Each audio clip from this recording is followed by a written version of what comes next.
Né, para estar lá dentro da escola, para estar revertendo isso também. Eu não sou professor dentro do âmbito escolar, então eu não saberia explicar exatamente. Mas eu não sei até que ponto, e não duvido, se não existe uma pré-seleção. Será? Será? Né? Então é a pergunta. Tá, vamos supor, eu sou professor. Será que se eu mando meu currículo para uma escola e tiver mais 2 currículos de branco, será que eu entro? Na particular, talvez, eu acho que você tem razão, mas na pública, que é por concurso. E porque eu fico pensando assim, se dentro da minha escola tivesse mais professores afrodescendentes, era mais fácil de ir mudando a mentalidade das crianças também. Sim, porque elas passam a ter referenciais, né? Passa a ter referenciais. Então, será que não está faltando também essa referência dentro da escola para essas crianças? E até para as crianças negras, porque elas ficam ali tendo os seus iguais ali, é uma forma de amparo, né? Uhum. De força. É interessante. Eu não saberia explicar se eu não tenho esses dados para confirmar, mas eu acredito que tem muito da base, entendeu? Acho que o problema, quando você fala assim, por que não tem professores afro? Acho que o problema está lá embaixo. Tá lá na formação, lá no início. Quando você pensa quem tem um estímulo para ser professor, quem está sendo estimulado para ser professor, ele está sendo estimulado dentro de um ambiente tanto escolar quanto familiar, de leitura, de ensino, de prazer de ensinar, de prazer de absorver o ensinamento, de absorver cultura. E daí, quando você absorve, você quer exteriorizar o que você aprendeu, né? Só que quando você vai do nível estudantil primário, fundamental, da Irmandade Afro-Brasileira, qual é a absorção de cultura que ele tem em casa? Qual o estímulo que ele tem de leitura? Qual o estímulo que ele tem até para estudar? Se para estudar ele vai descalço e com fome? Qual é o estímulo que ele tem para se dedicar à leitura? Se quando ele sai da escola ele vai para a roça carpinar? Ou vai ter que vender bala no farol para poder trazer algum recurso para casa? Então, é toda uma estrutura que talvez teria que fazer Eu tenho uma concepção muito de inverter as coisas. Tá? Talvez, ao invés de você perguntar por que o negro não se forma professor, pergunte por que o branco se forma professor. Isso a gente pergunta. Então, eu vou perguntar para você. Você acha que, de repente, pesquisar a identidade do professor negro, né? Saber como que esses professores conseguiram chegar, né, na formação e conseguir se tornar professor universitário. Você acha que seria uma forma de fomentar e encorajar os jovens também a seguir essa carreira? Sempre é. Qualquer identidade que você promova uma semelhança de representatividade é estimulante. Né? Então, você incentivar que mais pessoas... Mas é só que esse incentivo vem aonde? Nos ensinos básicos, né? Você teria que pegar ali as crianças afros ali e tentar conduzi-los e motivá-los a serem futuros professores. Né? E para isso, você tem que... E é muito importante também uma concepção de professor, né? O que é um professor? Né? Qual é o papel do professor no sistema educacional e qual que é a liberdade que o professor tem para fazer um trabalho educacional? Né? E porque tem uma concepção muito drástica dentro do nosso sistema educacional, que ele é totalmente divergente. Olha, você pega um aluno da escola pública e pega um aluno de escola, e pega a grade de um aluno de escola pública e pega a grade de um aluno de escola particular, é vergonhoso. Discrepância. Vergonhosa o nível, né? O padrão de exigência e qualidade do trabalho que é apresentado como educacional. É muito diferente. Então, acho que a gente tem que trabalhar assim.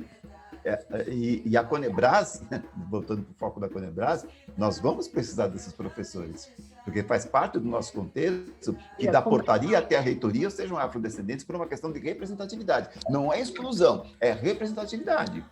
Uhum. Tá? Nós vamos precisar desse trabalho. E eu sei que nós vamos ter dificuldade de encontrar isso, porque são poucos. E quais são as bases que você acha que para estruturar essa formação desses professores você que vai precisar? Eu acho que se vocês conseguirem, aí no caso, você como professora e todos os demais, se vocês conseguirem fazer o aluno afrodescendente sentir orgulho de ser afrodescendente e motivá-lo na compreensão de que muitos precisam da compreensão dele para que ele multiplique o conhecimento, eu acho que daí você vai motivá-lo a ser. Tá? Por que eu tenho motivação e eu sei... irmã, é muito cruel a nossa história no Brasil, é muito cruel. Tá? Vocês, como professores e o sistema educacional, me permite falar uma coisa, mas eu vou falar uma coisa grotesca, mas vai para aprender. É preciso. Tá? Vocês, professores do sistema educacional brasileiro, são muito burros. É preciso falar assim. Sabe por quê? Porque enquanto vocês contarem que a história do negro começa em 1500, é uma prova de ignorância absurda. A história do negro começa com o princípio da humanidade. 4 milhões de anos atrás começa a história do negro. Só que o nosso sistema educacional insiste em ensinar para nós negros que nós começamos na escravidão. Nós não temos nem nome, irmã. Você sabe de onde vem tua família e de onde vem a minha. Você sabe, através do seu sobrenome, aonde está a tua família na Itália. E a minha está onde?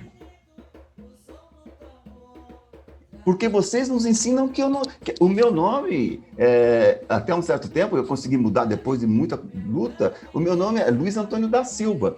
Você sabe o que significa da Silva? Não. Você sabe o que significa de Souza, de Santos? Sabe o que significa isso? Sim, é do lugar, né? É do lugar. Do lugar, não. Do dono. Do dono. Então, a minha dinastia é da família Silva. E a família Silva não é africana, porque Silva não é sobrenome africano. É um sobrenome português. Né? Então, a minha família, Luiz Antônio da Silva, é que Luiz Antônio pertence à família Silva. Aquele que se chama dos Santos é porque ele pertence à família Santos. Aos colonizadores chamados santos, aos escravocratas chamados santos. E ele é dos. Ele é dos santos. Ele é de pertencer. Ele é dos santos. Eu não sabia disso. Então, tudo isso são coisas que fica muito difícil para a gente se construir e querer ser alguma coisa. Não só professor, querer ser alguma coisa, irmã. É muito mais do que ser professor. A questão que você me pergunta de como formar professor, a questão que talvez eu teria que perguntar é como formar querer ser alguma coisa. Se a gente não tem base, se nós não temos nem nome, desde quando Luiz Antônio é nome africano? O seu sobrenome, irmã, tô vendo aqui, ó, Bordignon. Agora, o meu é Luiz Antônio Silva. Qual a diferença? Você tem descendência, eu tenho dono. Como que eu vou ser alguma coisa? Qual a estrutura que eu tenho para me dar sustentação para querer ser alguma coisa? Então, é muito cruel o que fazem conosco aqui e a gente precisa ter essa compreensão antes de questionar os porquê. Tá? Mas por que você não é você? Mas por que você me deixou ser assim? Porque para você questionar por que alguém pode ser alguma coisa, você tem que dar um ponto de partida. Por que você não é alguma coisa a partir daqui? Né? Só que esse aqui que nos colocaram é um aqui estagnado, sem referência, sem sustentação, sem alicerce. Então, a construção que a Conebras quer trazer é uma construção seguinte: nós vamos contar, os alunos da escola afro-brasileira, da escola Conebras, desculpa, eles vão conhecer a história do Brasil todinha. Só que, quando for falar na participação da Irmandade Afro, nós vamos começar a falar em 4 milhões antes de Cristo. Explicar para ele que ele é a base de toda a humanidade. Que se a humanidade atual tivesse consciência e respeito, só por sermos o precursor da humanidade, nós deveríamos ser respeitados. Exatamente. E por termos passado por tudo que passamos e não tacarmos fogo nas coisas, devíamos ser respeitados, porque alguma coisa de moral, alguma coisa de hombridade existe nessa raça. Como é que eles passam por tudo isso e não botam fogo nesse país? Alguma coisa está no DNA dessa raça que é muito nobre, que apesar de tudo não revida. Você leu o Homo Sapiens? Não. Mas eu sei que a história do... É bem bacana o livro, conta bem bacana. Bem bacana mesmo. Vou procurar saber. Faz um pouco desse conhecimento, né? Da onde surgiu a humanidade. Então... E quando você percebe, respeita, mano, e quando você vai para esse interior de onde surgiu a humanidade, você toma conhecimento, e quando você se interessa em pesquisar isso, você toma todo conhecimento de cada coisa, você fica absurda, você fica assim, horrorizado. Toda a sabedoria da Grécia que sustenta o eurocentrismo veio da África. Você acredita nisso? Tudo veio da África. Tudo veio da... Só que a gente venera Platão, Sócrates, Freud, venera todo mundo. Só que todos esses beberam lá. Eu, por opção religiosa, eu sou espírita, eu sou kardecista, né? Espírita kardecista. Mas eu tenho contatos com qualquer religião, não tenho... Aonde me chamar, eu vou. Eu não tenho nenhuma restrição a nenhuma religião. Só que eu bato muito de frente, e algumas vezes eu falo assim, não vou nem tocar no assunto, porque vai criar problema. Entendeu? Quando você vê o kardecismo, por exemplo, que vem lá de Kardec, na França, né, do século XIX, 1800 e alguma coisa, e ele lança o kardecismo, e toda a sociedade vem falar sobre espiritismo, né, sobre comunicação com os espíritos, né? Isso em 1800. Eu fico assim, eu falo assim, meu Deus do céu. Os africanos faziam isso 4 milhões de anos antes de Cristo. As tribos já faziam, né, com suas fumaças, com seus pajés, já faziam veneração à espiritualidade, já conversavam com a espiritualidade. Né? Mas não, kardecismo. Eu falo, gente, o Kardec ele fez uma codificação a partir dos Estados Unidos, só que a conversa com a espiritualidade é milhões e milhões de anos atrás, e começou na África. Então, essas são as construções que nos menosprezam, que nos interiorizam, e que a Conebras tem que dizer quem é quem. Exatamente. Luiz, e agora, com essa pandemia toda, né? A gente sabe da dificuldade da maioria dos estudantes.